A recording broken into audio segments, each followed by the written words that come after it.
14 persone, 2 famiglie, stessa residenza, eppure in 11 sono riusciti a percepire il reddito di cittadinanza. Come? Semplicemente dichiarando la presenza di 11 nuclei familiari. Siamo a Vittorio Veneto, le famiglie di origine Sinti sono state individuate grazie agli accertamenti dei finanzieri, partiti proprio da quel dato, quella residenza in comune. Siamo partiti proprio da questa circostanza, diverse erogazioni attribuite a numerosi nuclei familiari che formalmente risiedevano allo stesso indirizzo di residenza.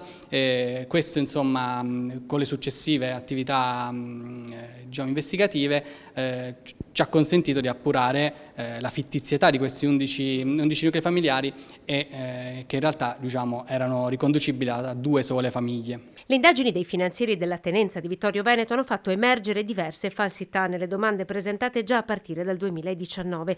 Uno degli indagati aveva anche percepito il reddito di emergenza, quella misura di sostegno destinata a persone o famiglie che la pandemia aveva messo in ginocchio.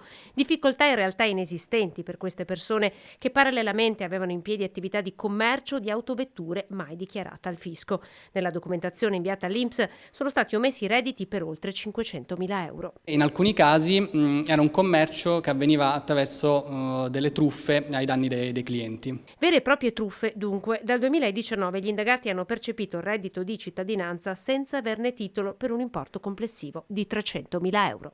14 le persone individuate e denunciate alla Procura della Repubblica di Treviso, nonché segnalate all'INPS per recuperare complessivamente l'importo erogato pari a circa 300.000 euro.